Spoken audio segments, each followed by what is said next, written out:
Bismillahirrahmanirrahim. Assalamualaikum warahmatullahi wabarakatuh. Alhamdulillahirrabbilalamin. Wassalatu wassalamu ala asyrafil anbiya'i wal mursalin Sayyidina Muhammadin wa ala alihi wa sahbihi ajma'in, amma ba'du.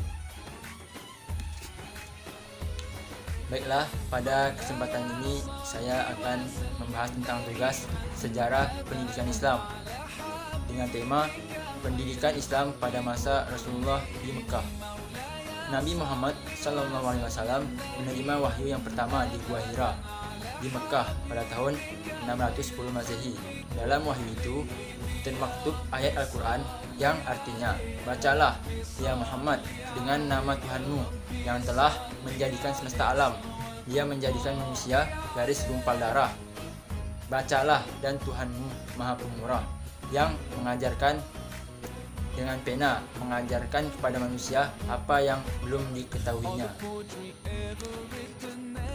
Kemudian disusul oleh wahyu yang kedua, termaktub ayat Al-Quran yang artinya, "Hai orang yang berkemul atau berselimut, bangunlah, berilah peringatan, dan Tuhanmu agungkanlah, dan pakaianmu bersihkanlah, dan perbuatan dosa ditinggalkanlah, dan janganlah kamu dengan maksud memperoleh balasan yang lebih banyak dan untuk memenuhi perintah Tuhanmu bersabarlah." Dengan turunnya wahyu itu, Nabi Muhammad SAW telah diberi tugas oleh Allah Subhanahu wa Ta'ala supaya bangun, melemparkan kain selimut, dan menyingkirkan dengan baju untuk memberi peringatan dan pengajaran kepada seluruh umat manusia sebagai tugas suci, tugas mendidik dan mengajarkan Islam. Kemudian kedua wahyu itu diikuti oleh wahyu-wahyu yang lain.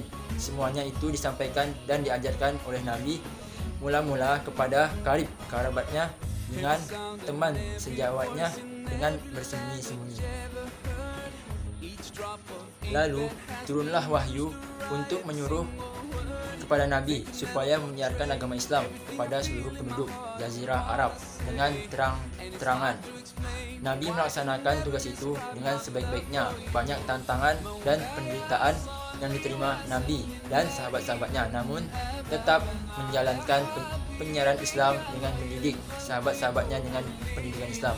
Intinya, pendidikan dan pengajaran yang diberikan oleh Nabi selama di Mekah ialah pendidikan keagamaan dan akhlak, serta menganjurkan kepada manusia supaya mempergunakan akal pikirannya, memperhatikan kejadian manusia, hewan, tumbuh-tumbuhan, dan alam semesta sebagai anjuran pendidikan akilah dan Islamiyah.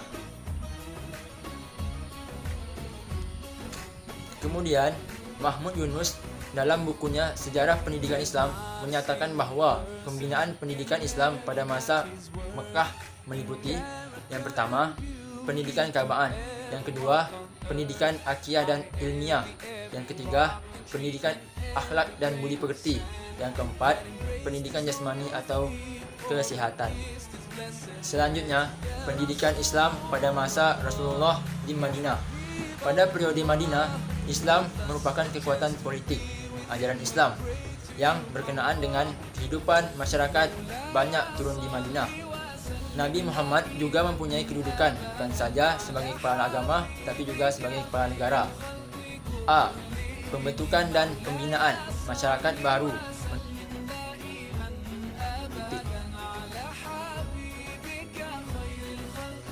Nabi Muhammad SAW meletakkan dasar-dasar terbentuknya masyarakat yang bersatu pada secara intern, ke dalam dan keluar, diakui dan disegani oleh masyarakat lainnya sebagai satu kesatuan politik. Dasar-dasar tersebut adalah: yang pertama, Nabi Muhammad SAW mengikis habis sisa-sisa permusuhan dan pertentangan antar suku. Yang kedua, untuk memenuhi kebutuhan sehari-hari. Yang ketiga, untuk menjalin kerjasama dan saling tolong-menolong. Yang keempat, suatu kebijaksanaan yang sangat efektif dalam pembinaan dan pengembangan masyarakat baru di Madinah. B. Pendidikan sosial, politik, dan kewarganegaraan.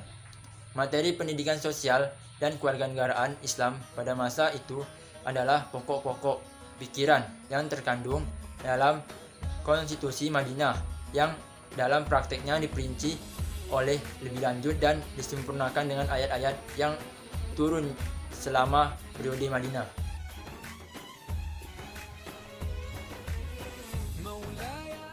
Assalamualaikum everyone.